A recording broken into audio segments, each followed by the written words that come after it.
ব্যক্তিগত সফরে উত্তরবঙ্গে এসে বদলে যাওয়া এই অঞ্চলের চিত্র দেখে মুগ্ধতার কথা জানালেন প্রখ্যাত সঙ্গীত শিল্পী কুমার শানু। রবিবার নেপালে একটি অনুষ্ঠানে যোগ দিতে যাওয়ার আগে বাগডোগরা বিমানবন্দরে সাংবাদিকদের মুখোমুখি হয়ে তিনি উত্তরবঙ্গের বর্তমান উন্নয়ন এবং পরিকাঠামো নিয়ে ইতিবাচক মন্তব্য করেন। সাংবাদিকদের এক প্রশ্নের উত্তরে কুমার শানু বলেন, উত্তরবঙ্গের পরিবেশ ও সাম্প্রতিক উন্নয়ন তার খুব ভালো লেগেছে। তার কথায় উত্তরবঙ্গ এখন ফ্যান্টাস্টিক। রাস্তাঘাট, শহরের পরিকাঠামো এবং সামগ্রিক পরিবর্তনের কথা উল্লেখ করে তিনি জানান, এই অঞ্চলে উন্নয়নের গতি চোখে পড়ার মতো।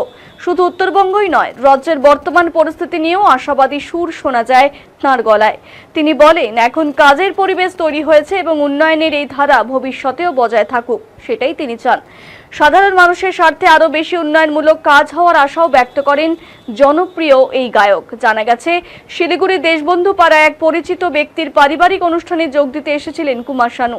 সেখান থেকে বাগডোগরা বিমানবন্দর হয়ে নেপালের উদ্দেশ্যে রওনা দেন তিনি। বিমানবন্দরে তাকে ঘিরে অনুরাগীদের মধ্যে ছিল উৎসাহের আবহ। অনেকেই তার সঙ্গে ছবি তোলেন এবং শুভেচ্ছা বিনিময় করেন। তবে সফরের ফাঁকে তার এই সংক্ষিপ্ত মন্তব্যই এখন চর্চার কেন্দ্রবিন্দু হয়ে উঠেছে।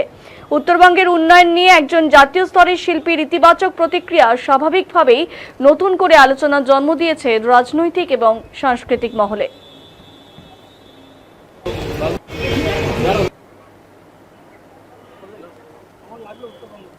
আরে ফ্যান্টাস্টিক, এখন তো সব চেঞ্জ হয়ে গেছে, এখন খুব ভালো লাগছে।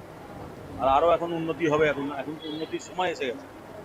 এখন একদম ধাপা ধাপ উন্নতি হবে। কেননা শুভেন্দু তো ডিসিশন নিচ্ছে, মানে এত ফাস্ট কাজ হচ্ছে প্রত্যেকটা জিনিস।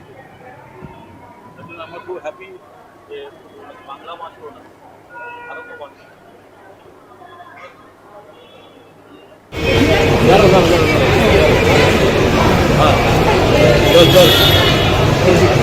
জয় শ্রীরাম।